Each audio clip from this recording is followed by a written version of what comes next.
Yang pertama itu saya akan menjelaskan pengertian manajemen pendidikan.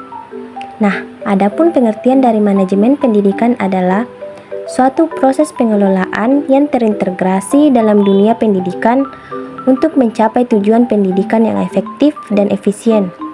Manajemen pendidikan melibatkan suatu perencanaan, pengorganisasian, pelaksanaan, dan pengawasan sumber daya yang berupa manusia, uang, material, metode, mesin, market, dan informasi. Nah, adapun ciri-ciri dari komponen utama manajemen pendidikan ialah perencanaan, pengorganisasian, penggerakan atau pelaksanaan, pengendalian dan pengawasan, dan yang terakhir, evaluasi. Adapun prinsip-prinsip ruang lingkup manajemen pendidikan ada 7.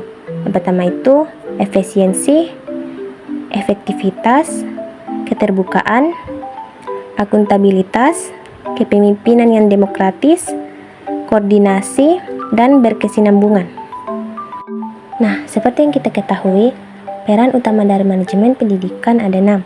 Yang pertama itu menetapkan tujuan dan sasaran pendidikan. Yang kedua, mengembangkan rencana yang strategis. Yang ketiga, menyesuaikan dengan kebijakan dan regulasi. Yang keempat, mengatur struktur organisasi. Yang kelima, mengelola sumber daya. Dan yang terakhir, membentuk tim kerja. Nah, selanjutnya saya akan membahas pengertian reformasi pendidikan. Adapun pengertian dari reformasi pendidikan adalah langkah-langkah dalam memperbaiki perangkat pendidikan agar lebih efektif dan efisien. Menghasilkan generasi muda di era global, reformasi pendidikan dilaksanakan melalui pengembangan kurikulum, metode pengajaran, dan sarana pendidikan yang sejalan dengan kebutuhan saat ini. Nah, adapun konsep-konsep desentralisasi pendidikan ada 7. Yang pertama itu desentralisasi administratif, yang kedua desentralisasi fisikal, yang ketiga desentralisasi kurikulum, yang keempat desentralisasi politik, yang kelima desentralisasi manajemen sekolah, yang keenam desentralisasi kultural, yang ketujuh desentralisasi partisipatif. Nah, adapun pengertian mutu proses pendidikan ialah kualitas atau tingkat kesempurnaan dari seluruh kegiatan pembelajaran yang berlangsung dalam suatu sistem pendidikan.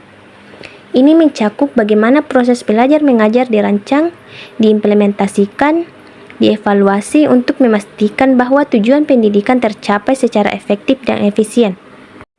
Adapun kesimpulan dari materi saya yaitu, manajemen pendidikan adalah suatu proses perencanaan, pengorganisasian, pelaksanaan, dan pengawasan dalam sistem pendidikan untuk mencapai tujuan pendidikan secara efektif dan efisien.